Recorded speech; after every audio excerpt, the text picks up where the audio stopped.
ಜೈ Hind. SSC GD 2024ರ ಎಕ್ಸಾಮ್ಗೆ ಸಂಬಂಧಿಸಿದ ಹಾಗೆ ಈಗಾಗಲೇ ನೀವು ನೋಡಿರಬಹುದು ಬಹಳಷ್ಟು ವಿಡಿಯೋಸ್ಗಳು. ಸೊ ಅಫಿಷಿಯಲ್ ಇರ್ತಕ್ಕಂಥದ್ದು ಒಂದು ಫಿಸಿಕಲ್ ಡೇಟು, ಆಮೇಲೆ ಈಗ SSC GDಗ ಫಿಸಿಕಲ್ ಏನು ಆಗ್ತಾ ಇದೆ ಅದರಲ್ಲಿ ಬಹಳಷ್ಟು ಬದಲಾವಣೆಗಳು ಇರ್ತಕ್ಕಂಥದ್ದು ಆಗ್ತಾ ಇದ್ದಾವೆ. ರನ್ನಿಂಗ್ ಇರ್ತಕ್ಕಂಥದ್ದು ಇನ್ನಷ್ಟು ಬಹಳಷ್ಟು ಕ್ಲಿಯರ್ ಆಗಿರ್ತಕ್ಕಂಥದ್ದು ಮಾಡಿಸ್ಲಿಕ್ಕೆ ಹೋಗ್ತಾ ಇದ್ದಾರೆ. ಸೊ ಅದು ಏನಿದೆ ಅನ್ನೋದನ್ನ ನೋಡೋಣ. ಸೊ ರನ್ನಿಂಗ್ದಲ್ಲಿ RFID ಇರ್ತಕ್ಕಂಥದ್ದು ಅಳವಡಿಕೆ ಮಾಡಿ ನಿಮಗೆ ರನ್ನಿಂಗ್ ಇರ್ತಕ್ಕಂಥದ್ದು ಮಾಡಿಸ್ಲಿಕ್ಕೆ ಹೋಗ್ತಾ ಇದ್ದಾರೆ. ಹಾಗಾದ್ರೆ RFID ಏನಿದೆ ಅನ್ನೋದನ್ನ ನೋಡೋಣ. ಅದರ ಜೊತೆಗೆ ಈ ಸಲ ಒಂದು ಸ್ವಲ್ಪ ಫಿಸಿಕಲ್ ಇರ್ತಕ್ಕಂಥದ್ದು ಬಹಳಷ್ಟು ಕ್ಲಿಯರ್ ಆಗಿ ಚೆಕ್ ನೋಡೋದರಿಂದ ರನ್ನಿಂಗ್ ಇರ್ತಕ್ಕಂಥದ್ದು ಒಂದು ಸ್ವಲ್ಪ ಟಫ್ ಕೂಡ ಇಲ್ಲಿ ಆಗಬಹುದಾಗಿದೆ. ಸೊ ಬಹಳಷ್ಟು ಬದಲಾವಣೆಗಳಿರ್ತಕ್ಕಂಥದ್ದು ಆಗ್ತಾ ಇದ್ದಾವೆ. ಅದರ ಜೊತೆಗೆ ಅಫಿಷಿಯಲ್ ಆಗಿರ್ತಕ್ಕಂಥದ್ದು ಇದು ಒಂದು ನೋಟಿಸ್ ಬಂದಿದೆ, ಬಹಳಷ್ಟು ವೈರಲ್ ಆಗ್ತಾ ಇದೆ. ಸೊ ಅದ್ರ ಬಗ್ಗೆ ನಾನು ಕೂಡ ನೋಡಿದೆ. ಈ ಒಂದು ನೋಟಿಫಿಕೇಶನ್ ಇರ್ತಕ್ಕಂಥದ್ದು ರಿಯಲ್ ಇದೆಯಾ ಫೇಕ್ ಇದೆಯಾ ಅಂತೇಳಿ. ಸೊ ರಿಯಲ್ ಇರೋದರಿಂದ ಈ ಒಂದು ವಿಡಿಯೋವನ್ನು ನಿಮಗೆ ಮಾಡಿ ಈ ಮಾಹಿತಿಯನ್ನು ತಿಳಿಸ್ಲಿಕ್ಕೆ ಈ ವಿಡಿಯೋ ಮಾಡ್ತಾ ಇದ್ದೇನೆ. ಸೊ ಸಂಪೂರ್ಣ ಮಾಹಿತಿ ಇರ್ತಕ್ಕಂಥದ್ದು ಈ ವಿಡಿಯೋದಲ್ಲಿ ನಾನು ನಿಮಗೆ ಕೊಡ್ತಾ ಇದ್ದೇನೆ. ಆ ನೋಟಿಫಿಕೇಶನ್ ಏನಿದೆ, ಫಿಸಿಕಲ್ ಡೇಟ್ಗಳು ಯಾವಾಗಲಿಂದ ಆಗ್ತಾವೆ, ಏನೆಲ್ಲ ಬದಲಾವಣೆಗಳು ಆಗ್ತಾ ಇದ್ದಾವೆ, ಹೇಗೆ ರನ್ನಿಂಗ್ ಇರ್ತಕ್ಕಂಥದ್ದು ಆಗುತ್ತೆ ಅನ್ನೋದನ್ನು ಈ ವಿಡಿಯೋದಲ್ಲಿ ಚರ್ಚೆಯನ್ನು ಮಾಡೋಣ. ಅದರ ಜೊತೆಗೆ ಇದುವರೆಗೆ ನೀವು ನಮ್ಮ ಚಾನಲನ್ನು ಸಬ್ಸ್ಕ್ರೈಬ್ ಮಾಡದೇ ಇದ್ದರೆ ಸಬ್ಸ್ಕ್ರೈಬ್ ಬಟನ್ ಮೇಲೆ ಕ್ಲಿಕ್ ಮಾಡಿ, ಅದ್ರ ಜೊತೆಗೆ ಬೆಲ್ ಐಕನನ್ನು ಸಹ ಕ್ಲಿಕ್ ಮಾಡಿ ಇದೇ ರೀತಿಯಾದಂತಹ ವಿಡಿಯೋಸ್ಗಳ ನೋಟಿಫಿಕೇಶನನ್ನು ಪಡೆಯಲು. ಬನ್ನಿ ಈಗ ಮೊದಲು ಆ ನೋಟಿಫಿಕೇಶನ್ ಇರ್ತಕ್ಕಂಥದ್ದು ಎಲ್ಲಿದೆ ಅನ್ನೋದನ್ನು ನಾವು ನೋಡೋಣ. ಗೂಗಲ್ದಲ್ಲಿ ನೀವು ITBP ಅಂಥೇಳಿ ನೀವು ಸರ್ಚ್ ಮಾಡಿದರೆ ಈ ಒಂದು ವೆಬ್ಸೈಟ್ ಇರ್ತಕ್ಕಂಥದ್ದು ಓಪನ್ ಆಗುತ್ತೆ. ITBP Indo Tibetan border police ಅಂತ ಹೇಳ್ತೇವೆ. ಸೊ ಟಿಬೇಟ್ ಮತ್ತು ನಮ್ಮ ಭಾರತ ದೇಶದ ಬಾರ್ಡರ್ದಲ್ಲಿ ಇರುವಂತಹ ಸೈನಿಕರು ಇಲ್ಲಿ ಇರ್ತಕ್ಕಂಥದ್ದು ಅಪಾಯಿಂಟ್ ಆಗ್ತಾರೆ. ಇದನ್ನು ಕೂಡ ನಾವು SSC GDದಲ್ಲಿಯೇ ನಾವು ನೋಡ್ತಾ ಇದ್ದೇವೆ. ಸೊ ಈ ಒಂದು ವೆಬ್ಸೈಟ್ದಲ್ಲಿ, ಅಫಿಷಿಯಲ್ ವೆಬ್ಸೈಟ್ದಲ್ಲಿ ನಾವು ಇಲ್ಲಿ ಕೆಳಗಡೆ ಸ್ಕ್ರಾಲ್ ಮಾಡಿದಾಗ ಇಂಪಾರ್ಟೆಂಟ್ ನೋಟಿಸ್ ಅಂತೇಳಿ ಇಲ್ಲಿ ಒಂದು ನಿಮಗೆ ನೋಡ್ತಾ ಇರ್ಬೋದು. ಸೊ ಈ ಇಂಪಾರ್ಟೆಂಟ್ ನೋಟಿಸ್ ಮೇಲೆ ನೀವು ಕ್ಲಿಕ್ ಮಾಡಿದ್ರಿ ಅಂತಂದರೆ ಇಲ್ಲಿ ಬಹಳಷ್ಟು ನಿಮಗೆ ನೋಟಿಫಿಕೇಶನ್ ಇರ್ತಕ್ಕಂಥದ್ದು ಇಲ್ಲಿ ಕಾಣ್ತಾ ಇದ್ದಾವೆ. ಸೊ ಇದರಲ್ಲಿ ಒಂದು ನೋಟಿಫಿಕೇಶನ್ ಬಂದಿದೆ 5ನೇ ತಾರೀಕಿಗೆ. ಸೊ ಅದನ್ನು ನಾನು ನಿಮಗೆ ಇಲ್ಲಿ ತೋರಿಸ್ತೀನಿ. ಈಗ ಬರುತ್ತೆ,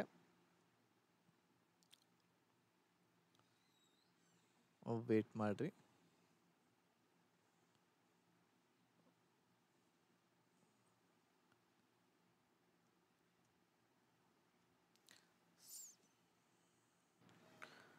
ಸೊ ಇಲ್ಲಿ ನೀವು ಇಂಪಾರ್ಟೆಂಟ್ ನೋಟಿಸ್ ಮೇಲೆ ಕ್ಲಿಕ್ ಮಾಡಿರಿ ಅಂತಂದ್ರೆ ಇಲ್ಲಿ ಬಂದಿದೆ ನೋಡ್ರಿ, 5 ಏಪ್ರಿಲ್ 2024 ಅಂತ ಏನಿದೆ, 5 ಏಪ್ರಿಲ್ 2024. ಸೊ ಈ ಡೇಟ್ಗೆ ಬಂದಿರುವಂತಹ ಒಂದು ನೋಟಿಫಿಕೇಶನ್. ಇದ್ರ ಮೇಲೆ ನೀವು ಕ್ಲಿಕ್ ಮಾಡಿರಿ ಅಂತಂದ್ರೆ ನಿಮಗೆ ನೋಟಿಫಿಕೇಶನ್ ಇರ್ತಕ್ಕಂಥದ್ದು ಇಲ್ಲಿ ಡೌನ್ಲೋಡ್ ಇರ್ತಕ್ಕಂಥದ್ದು ಇಲ್ಲಿ ಆಗುತ್ತೆ. ಸೊ ಇಲ್ಲಿ ನೀವು ನೋಡಬಹುದು, ಇಲ್ಲಿ ಈ ಒಂದು ನೋಟಿಫಿಕೇಶನ್ದಲ್ಲಿ ಏನೇನು ಕೊಡಲಾಗಿದೆ ಅಂತ ಹೇಳಿದೆ. ಸೊ ಇದು ಮಿನಿಸ್ಟ್ರಿ ಆಫ್ ಹೋಮ್ ಅಫೇರ್ಸ್ದಿಂದ ಬಂದಿರುವಂಥದ್ದು. 1ನೇ ಪೇಜ್ ಇರುವಂಥದ್ದು ಅಷ್ಟು ಇಂಪಾರ್ಟೆಂಟ್ ಇಲ್ಲ. ಸೊ ಇಲ್ಲಿ ಕೂಡ ಇಲ್ಲಿ ನೀವು ನೋಡ್ಬೋದು, request for expression of interest ಅಂತ ಹೇಳಿದೆ. ಸೊ ಇಲ್ಲಿ ಬಹಳಷ್ಟು ಏಜೆನ್ಸಿಗಳ ಒಂದು ಆಹ್ವಾನ ಮಾಡ್ತಾ ಇದ್ದಾರೆ. So radio frequency identification device ಅಂತ ಹೇಳ್ತೇವೆ ನಾವು.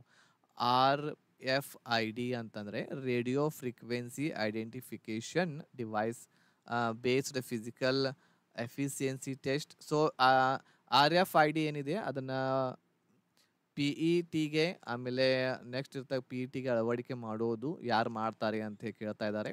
ಆಮೇಲೆ digital machine based physical standard ಟೆಸ್ಟ್ಗೆ, ಆಮೇಲೆ ನಿಮ್ಮ ಒಂದು PST ಏನಿರ್ತೈತಿ ಅದಕ್ಕೆ ಡಿಜಿಟಲ್ ಆಗಿರುವಂಥ ಮಷಿನ್ಸ್ಗಳನ್ನು ಅಳವಡಿಕೆ ಮಾಡಬೇಕು. ಆಮೇಲೆ ಎಲ್ಲವುಗಳನ್ನು ರೆಕಾರ್ಡ್ ಮಾಡಲಿಕ್ಕೆ CCTV ಕ್ಯಾಮ್ರಾವನ್ನು ಅಳವಡಿಕೆ ಮಾಡಬೇಕು. ಇದು ಯಾರಿಗೆ ಅಂತಂದರೆ PET PST ರಿಕ್ರೂಟ್ಮೆಂಟ್ ಯಾವುದೇ ಆಗ್ತವೆ ಅವೆಲ್ಲದಕ್ಕೂ ಅಂತ ಇಲ್ಲಿ ಕೊಡಲಾಗಿದೆ. ಸೊ ಇಲ್ಲಿ ನೋಟಿಸ್ ಇರ್ತಕ್ಕಂಥದ್ದು ಇಲ್ಲಿ ನೀವು ನೋಡ್ಬೋದು, notice inviting expression of interest ಅಂತ ಹೇಳಿ ಇಲ್ಲಿ ಇದೆ. ಸೊ ಅದೇ ನೋಟಿಸನ್ನು ನಾನು ಇಲ್ಲಿ ಕಾಪಿ ಮಾಡ್ಕೊಂಡಿದ್ದೇನೆ. ಸೊ ಇಲ್ಲಿ ನೀವು ನೋಡಬಹುದು ಕೆಲವೊಂದಿಷ್ಟು ಮಾಹಿತಿ ನಮಗಿಲ್ಲಿ ಸಿಗ್ತಾ ಇದ್ದಾವೆ. ಸೊ ಇಲ್ಲಿ ಏನು ಹೇಳ್ತಾ ಇದ್ದಾರೆ ಅಂತಂದರೆ ಈ ನೋಟಿಸ್ದಲ್ಲಿ RFID ಇರ್ತಕ್ಕಂಥದ್ದು ಅಳವಡಿಕೆ ಮಾಡೋದು. RFID ಏನಿದೆ ಅಂತಂದರೆ ಯಾವಾಗ ನೀವು ರನ್ನಿಂಗ್ ಇರ್ತಕ್ಕಂಥದ್ದು ಮಾಡ್ತಿರ್ತೀರ ಅಲ್ಲಿ ನಿಮಗೆ ಚೆಸ್ಟ್ಗೆ, ನಿಮ್ಮ ಎದೆಗೆ ಆಗಿರ್ಬೋದು, ಇಲ್ಲ ನಿಮ್ಮ ತಾಯಿ ಅಂತಂದ್ರೆ ತೊಡೆಗೆ ಆಗಿರ್ಬೋದು, ಇಲ್ಲ ಅಂತಂದ್ರೆ ಶೂಸ್ ಹತ್ರ ಆಗಿರ್ಬೋದು. ಸೊ ಅಲ್ಲಿ ಒಂದು ಚಿಪ್ ಅನ್ನ ಅಳವಡಿಕೆ ಮಾಡ್ತಾರೆ, ಅಲ್ಲಿ ಒಂದು ಚಿಪ್ ಅಳವಡಿಕೆ ಮಾಡ್ತಾರೆ. ಆಮೇಲೆ ಈ ರೀತಿ ಒಂದು ರೋಡ್ ಇದೆ ಅಥವಾ ಒಂದು ಗ್ರೌಂಡ್ ಇದೆ ಅಂತ ಹೇಳಿ ತಿಳ್ಕೊಳ್ರಿ. ಈ ಗ್ರೌಂಡ್ದಲ್ಲಿ ನೀವು ಇಲ್ಲಿಂದ ಓಡ್ತಿರ್ತೀರ, ನಿಮ್ಗೆ ಅದು ಅಳವಡಿಕೆ ಮಾಡಿರ್ತೀರ. ಇಲ್ಲಿ ಸ್ಥಳ ಕೆಲವೊಂದಿಷ್ಟು ಸ್ಥಳಗಳಲ್ಲಿ ಇಲ್ಲಿ ಡಿವೈಸಸ್ಗಳನ್ನ ಇಟ್ಟಿರ್ತಾರೆ, ವೈಫೈ ಡಿವೈಸಸ್ಗಳನ್ನ ಇಟ್ಟಿರ್ತಾರೆ. ಆಮೇಲೆ ಇದು ಎಂಡಿಂಗ್ ಪಾಯಿಂಟ್ ಅಂತ ಹೇಳಿ ತಿಳ್ಕೊಳ್ರಿ. ಇಲ್ಲಿಯೂ ಕೂಡ ಒಂದು ಡಿವೈಸ್ ಇರ್ತಕ್ಕಂಥದ್ದು ಇಟ್ಟಿರ್ತಾರೆ ಅವರು. ಸೊ ಯಾವಾಗ ನಿಮಗೆ ಇಲ್ಲಿ ಚಿಪ್ ಅನ್ನ ಅಳವಡಿಕೆ ಮಾಡ್ತಾರೆ, ಸೊ ಯಾವಾಗ ನೀವು ಈ ಈ ಒಂದು ಲೈನ್ ಅನ್ನ, ಇಲ್ಲಿ ಏನು ಡಿವೈಸ್ ಇದೆ ಈ ಲೈನ್ ಅನ್ನ ಕ್ರಾಸ್ ಮಾಡಿದಾಗ ಇಲ್ಲಿ ಎಷ್ಟು ನಿಮಿಷ ಆದ್ಮೇಲೆ ನೀವು ಇದನ್ನ ಕ್ರಾಸ್ ಮಾಡಿರಿ ಅಂತ ಇಲ್ಲಿ ಎಂಟ್ರಿ ಆಗುತ್ತೆ ಈ ಡಿವೈಸ್ ದಿಂದ, RFID ದಿಂದ. ಅದೇ ರೀತಿ ನೀವು ಈ ರೀತಿ ರನ್ನಿಂಗ್ ಮಾಡ್ತಾ ಮಾಡ್ತಾ ಹೋಗ್ತೀರಾ. ಇಲ್ಲಿ ಲಾಸ್ಟ್ಗೆ ನೀವು 5 ಕಿಲೋಮೀಟರ್ ಓಡಬೇಕಾಗಿರ್ತೈತಿ ಪುರುಷರು, ಆಮೇಲೆ ಮಹಿಳೆಯರು 1.6 ಕಿಲೋಮೀಟರ್ ಓಡಬೇಕಾಗಿರ್ತೈತಿ. ಸೊ ಇಲ್ಲಿ 24 ನಿಮಿಷದೊಳಗನ ನೀವು ಓಡಬೇಕಲ್ಲ. ಸೊ ಇಲ್ಲಿ 24 ನಿಮಿಷ ಒಳಗಡೆ ನೀವು ಓಡಿರಿ ಅಂತಂದ್ರೆ ಅದು ಎಷ್ಟು ನೀವು ನಿಮಿಷದೊಳಗೆ ಓಡಿರಿ, ಲೈನ್ ಕ್ರಾಸ್ ಮಾಡಿರಿ ಅಂತ ಇಲ್ಲಿ ಎಂಟ್ರಿ ಆಗುತ್ತೆ ಈ ಡಿವೈಸ್ದಿಂದ. ಅದ್ರ ಜೊತೆಗೆ ನೀವು ಒಂದು ವೇಳೆ ಏನಾದರೂ 24 ನಿಮಿಷ ಆಗಿ 1 ಸೆಕೆಂಡು, 2 ಸೆಕೆಂಡು ಅಥವಾ 5 ಸೆಕೆಂಡ್ ಹೆಚ್ಚಿಗೆ ತಗೊಂಡು ನೀವು ಇದನ್ನ ಕ್ರಾಸ್ ಮಾಡಿರಿ ಅಂತಂದ್ರೆ ಅವಾಗ ನಿಮಗೆ ಅಲ್ಲಿ ಎಲಿಮಿನೇಷನ್ ಮಾಡಲು ಅಂತಂದ್ರೆ ನಿಮಗೆ ಫಿಸಿಕಲ್ ಫೇಲ್ ಮಾಡಲು ಒಂದು ಕಾರಣ ಅವರಿಗೆ ಸಿಗುತ್ತೆ. ಒಂದು ಫಿಸಿಕಲ್ ಫೇಲ್ ಮಾಡಲಿಕ್ಕೆ ಅವರಿಗೆ ಒಂದು ಕಾರಣ ಸಿಗುತ್ತೆ. ಸೊ ಅವಾಗ ಅವ್ರು ಹೇಳ್ಬಹುದು, ನೀನು ಒಂದು 2 ಸೆಕೆಂಡ್ ಅಥವಾ 4 ಸೆಕೆಂಡ್ 5 ಸೆಕೆಂಡ್ ಲೇಟ್ ಮಾಡಿದಿ ಕ್ರಾಸ್ ಮಾಡಲಿಕ್ಕೆ. ಯಾಕಂತಂದ್ರೆ ಅಲ್ಲಿ ಡಿಜಿಟಲಿ ನಿಮಗೆ ಎಲ್ಲ ರೆಕಾರ್ಡಿಂಗ್ ಆಗ್ತಾ ಇರ್ತೈತಿ RFID ದಿಂದ. ಸೊ ಹಾಗಾಗಿ ನಿಮ್ಗೆ ಅವರು ತೆಗಿಬಹುದು. ಸೊ ಇಲ್ಲಿವರೆಗೆ ಏನಾಗ್ತಿತ್ತು, ಇದು ಡಿವೈಸ್ ಇರ್ತಿರಾಕಿಲ್ಲ. ಸೊ ನೀವು ಇಲ್ಲಿ 24 ನಿಮಿಷ ಆದಮೇಲೆ 2 ಸೆಕೆಂಡ್ ಹೆಚ್ಚಿಗೆ ತೊಗೊಂಡ್ರು ಕೂಡ ನಿಮಗೆ ಪಾಸ್ ಮಾಡ್ತಾ ಇದ್ರು, 5 ಸೆಕೆಂಡ್ ಇದ್ರೂ ಕೂಡ ಪಾಸ್ ಮಾಡ್ತಾ ಇದ್ರು. ಸೊ ಈಗ ಆ ರೀತಿ ಇರ್ತಕ್ಕಂಥದ್ದು ಆಗೋದಿಲ್ಲ. ಸೊ ಕರೆಕ್ಟಾಗಿ ನೀವು 24 ನಿಮಿಷದ ಒಳಗಡೆನೆ ಇಲ್ಲಿ ಇದನ್ನ ಲೈನ್ ಕ್ರಾಸ್ ಮಾಡಿದ್ರಂತಂದ್ರೆ ನೀವು ಈ ಸಲ ಫಿಸಿಕಲ್ ಇರ್ತಕ್ಕಂಥದ್ದು ಪಾಸ್ ಆಗ್ತೀರಾ. ಸೊ ಹಾಗಾಗಿ ಇಲ್ಲಿ RFID ಇರ್ತಕ್ಕಂಥದ್ದು ಅಳವಡಿಕೆ ಯಾರು ಮಾಡ್ತಾರೆ ಅಂತ ಹೇಳಿ ಇಲ್ಲಿ ಏಜೆನ್ಸಿಗಳಿಗೆ ಅವರು ಒಂದು ನೋಟಿಸನ್ನು ಕಳಿಸಿದ್ರು. ಅಂದ್ರೆ ಇಷ್ಟೆಲ್ಲ ಫೆಸಿಲಿಟಿ ಯಾರು ಕೊಡ್ತೀರಿ, ಅವರು ಟೆಂಡರನ್ನು ಕರೆದಿದ್ರು. ಸೊ RFID ಇರಬೇಕು ಅದರಲ್ಲಿ, ಅದ್ರ ಜೊತೆಗೆ ಡಿಜಿಟಲ್ ಆಗಿರುವಂತಹ ಮಷಿನ್ಸ್ಗಳಿರಬೇಕು, ಫಿಸಿಕಲ್ ನಿಮ್ಮದು ಸ್ಟ್ಯಾಂಡರ್ಡ್ ಟೆಸ್ಟ್ ಮಾಡಲಿಕ್ಕೆ, ನಿಮ್ಮ ಹೈಟ್ ವೇಟ್ ಟೆಸ್ಟ್ ಮಾಡಲಿಕ್ಕೆ. ಆಮೇಲೆ ರನ್ನಿಂಗ್ ಏನಿರುತ್ತೆ ಆ ರನ್ನಿಂಗ್ ಆಗಿರ್ಬೋದು, ಆ ಎಲ್ಲ ಗ್ರೌಂಡ್ ಏನಿರುತ್ತೆ ಅಲ್ಲೆಲ್ಲ CCTV ಕ್ಯಾಮ್ರಾಗಳನ್ನು ಅಳವಡಿಕೆ ಮಾಡಬೇಕು. ಇಷ್ಟೆಲ್ಲ ಯಾರು ಮಾಡ್ತೀರಿ ಅಂತ ಒಂದು ಏಜೆನ್ಸಿ ನಿಮಗೆ ಕರೆದಿದ್ರು. ಯಾರೆಲ್ಲ ಇಂಟ್ರೆಸ್ಟ್ ಇದೆ ಇಷ್ಟೆಲ್ಲ ಅವಕಾಶ ಮಾಡಿಕೊಡ್ಲಿಕ್ಕೆ ಅವರೆಲ್ಲರೂ ಕೂಡ ಅರ್ಜಿಯನ್ನು ಸಲ್ಲಿಸಬಹುದು, ನಮಗೆ ಟೆಂಡರನ್ನು ತಗೋಬಹುದು ನೀವು ಅಂತ ಹೇಳಿ ಕೊಟ್ಟಿದ್ರು. ಇದು ಯಾರಿಗೋಸ್ಕರ ಇತ್ತು ಅಂತಂದರೆ PET PST ಮಾಡುವಂತಹ ರಿಕ್ರೂಟ್ಮೆಂಟ್ ಯಾವುದೇ ಇರಲಿ ಅದರಲ್ಲಿ ಕಾನ್ಸ್ಟೇಬಲ್ ಅಂತಂದರೆ ಜನರಲ್ ಡ್ಯೂಟಿ ಅಂತಂದರೆ ಈಗೇನು ನಿಮ್ಮದು GD ಆಗ್ತಾ ಇದೆ ಆ ಒಂದು PET PST ಮಾಡಲಿಕ್ಕೆ ಇದನ್ನು ಮಾಡಬೇಕಾಗಿದೆ ಅಂಥೇಳಿ ಇಲ್ಲಿ ಟೆಂಡರ್ ಕರೆದಿದ್ರು. ಸೊ ಇದು ಯಾರಿಗೆ ಅಂತಂದರೆ CAPF ಏನು ಮಾಡ್ತಾ ಇದೆ ನಿಮ್ಮದು ಫಿಸಿಕಲ್ಲು, ಸೊ ಅದು ಇರ್ತಕ್ಕಂಥದ್ದು PET PST ಎಕ್ಸಾಮಕ್ಕೆ ಟೆಸ್ಟ್ಗೆ ಇದೆಲ್ಲ ಅಳವಡಿಕೆ ಯಾರು ಮಾಡ್ತೀರಾ ಅಂತೇಳಿ ಟೆಂಡರ್ ಕರೆಯಲಾಗಿತ್ತು. ಸೊ ಯಾವ್ಯಾವ ಡೇಟ್ಸ್ಗಳನ್ನು ಕೊಟ್ಟಿದ್ರು ಇಲ್ಲಿ, ಸೊ ಒಂದೇದಿರ್ತಕ್ಕಂಥದ್ದು ಟೆಂಡರ್ ಡಾಕ್ಯುಮೆಂಟ್ಗಳನ್ನು date of issue tender document ಅದು 4/4 ಇದೆ. ಆಮೇಲೆ ಪ್ರೀ ಬಿಡ್ ಮೀಟಿಂಗ್ ಅಂತ ಹೇಳಿ ಒಂದು ತೊಗೊಂಡಿದ್ರು 15/4ಕ್ಕೆ. ಆಮೇಲೆ date for submission of EIO ಅಂತಂದರೆ ಫೈನಲ್ ಆಗಿದ್ದು ಕ್ಲೋಸ್ ಆಗಿರುವಂಥದ್ದು 26/4ಕ್ಕೆ. 26/4/2024ಕ್ಕೆ ಈ ಪ್ರೊಸೆಸ್ಸು ಅಂತಂದರೆ RFID ಅಳವಡಿಕೆ ಮಾಡೋದು, ಆಮೇಲೆ ಮಷಿನ್ಸ್ ಡಿಜಿಟಲ್ ಮಷಿನ್ಸ್ಗಳನ್ನ ಅಳವಡಿಕೆ ಮಾಡೋದು, CCTV ಕ್ಯಾಮ್ರಾಗಳನ್ನ ಅಳವಡಿಕೆ ಮಾಡೋದು, ಎಲ್ಲ ಪ್ರೊಸೆಸ್ ಇರ್ತಕ್ಕಂಥದ್ದು 26ನೇ ತಾರೀಕಿಗೆ ಯಾರಿಗೆ ಕೊಡಬೇಕು ಅನ್ನೋದನ್ನು ಎಲ್ಲ ಇರ್ತಕ್ಕಂಥದ್ದು ಫಿಕ್ಸ್ ಇರ್ತಕ್ಕಂಥದ್ದು 26ನೇ ತಾರೀಕಿಗೆ ಇಲ್ಲಿ ಮುಗಿದು ಹೋಗಿದೆ.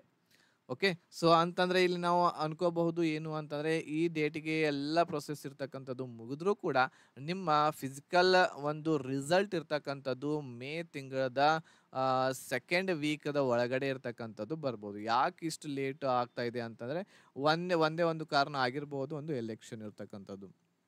ಇದು ರಿಸಲ್ಟ್ದು ಹೇಳ್ತಾ ಇದ್ದೇನೆ ನಾನೀಗ, ರಿಸಲ್ಟ್. ಸೊ ಇವತ್ತು ಡೇಟ್ 1 ಇದೆ, 1ನೇ ತಾರೀಕು 1/5/2024 ಇದೆ. ಇನ್ನೂವರೆಗೂ ಕೂಡ ರಿಸಲ್ಟ್ ಇರ್ತಕ್ಕಂಥದ್ದು ಅನೌನ್ಸ್ ಆಗಿಲ್ಲ. ಆಮೇಲೆ ಈ ರಿಸಲ್ಟ್ ಇರ್ತಕ್ಕಂಥದ್ದು ಮೇ ತಿಂಗಳ 2ನೇ ವಾರದಲ್ಲಿ ನಿಮ್ಮದು ನೋಡಲಿಕ್ಕೆ ಸಿಗುತ್ತೆ. ಆಮೇಲೆ ಫಿಸಿಕಲ್ ಯಾವಾಗದಿಂದ ಆಗ್ತವೆ, ಫಿಸಿಕಲ್ ಇರ್ತಕ್ಕಂಥದ್ದು ನಿಮ್ಮದು ನಡೆಯುವಂಥದ್ದು ಫಸ್ಟ್ ವೀಕ್ದಿಂದ ಹಿಡಿದು ಸೆಕೆಂಡ್ ವೀಕ್ದವರೆಗೆ ಈ ಒಂದು ಡೇಟ್ಸ್ಗಳಲ್ಲಿ ನಿಮ್ಮ ಜೂನ್ ತಿಂಗಳಿನಲ್ಲಿ ಒಂದು ಫಿಸಿಕಲ್ ಇರ್ತಕ್ಕಂಥದ್ದು ನಡೀತವೆ. ಸೊ ಈ ನೋಟಿಸ್ ರಿಯಲ್ ಇರೋದರಿಂದ ಆಮೇಲೆ ಒಂದು ಸ್ವಲ್ಪ ಫಾಸ್ಟ್ ಆಗಿ ಕೆಲಸ ಕೂಡ ನಡೀತಾ ಇದೆ. ಯಾವಾಗ ಬರುತ್ತೆ ಏನಂತ ಯಾರಿಗೂ ಗೊತ್ತಿರೋದಿಲ್ಲ. ಇಷ್ಟು ಮಾಹಿತಿ ಎಲ್ಲರಿಗೂ ಕೂಡ ಸಿಕ್ಕಿದೆ. ಎಲ್ಲರೂ ಕೂಡ ಯೂಟ್ಯೂಬ್ದಲ್ಲಿ ಶೇರ್ ಮಾಡಿದ್ದಾರೆ. ನಾನು ಕೂಡ ನಮ್ಮ ವಿದ್ಯಾರ್ಥಿಗಳಿಗೆ ಶೇರ್ ಮಾಡಬೇಕಂತ ಅನಿಸಿತು. ಅದನ್ನು ನಾನಿಲ್ಲಿ ನಿಮಗೆ ಹೇಳಿದೆ.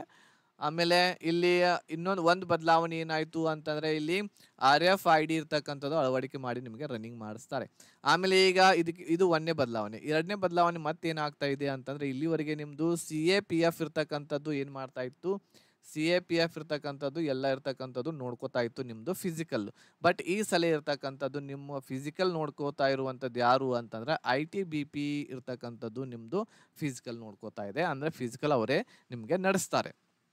ಓಕೆ, ITBP ದವ್ರು ಏನು ಮಾಡ್ತಾರೆ, ಫಿಸಿಕಲ್ ಇರ್ತಕ್ಕಂಥದ್ದು ನಡೆಸ್ತಾರೆ. ಇದು ಸೆಕೆಂಡ್ ಇರ್ತಕ್ಕಂಥದ್ದು ಇಂಪಾರ್ಟೆಂಟ್ ಬದಲಾವಣೆ ಇರ್ತಕ್ಕಂಥದ್ದಾಗಿದೆ. ಸೊ ಇದಕ್ಕಿಂತ ಮುಂಚೆ CAPF ಏನು ನಡೆಸ್ತಾ ಇತ್ತು ಅದರ ತರಹನೇ ಇರುತ್ತೆ. ಬಟ್ ಇಲ್ಲಿ ಹೆದರುವಂಥ ಅವಶ್ಯಕತೆ ಇಲ್ಲ.